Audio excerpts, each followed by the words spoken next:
তো আজকে আমি একা একা চলে এসেছি কুলগাছিতে মন্দিরে। তো এই আমি জানি, আমি আসি, ঠিক আছে, প্রায় আসি। একটা বান্দর, এদের সাথে দেখা হলো আজকে।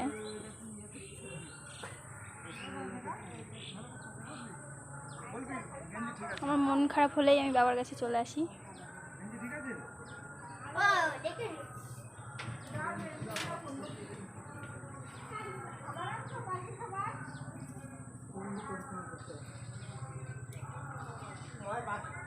এখন কটা বাজে? এখন 6টা বাজে। এই সময় আমি একা একা সাইকেল চালাই চলে এসেছি গাইস। মন খারাপ হলে চলেই আসি। একদম কত মাছ।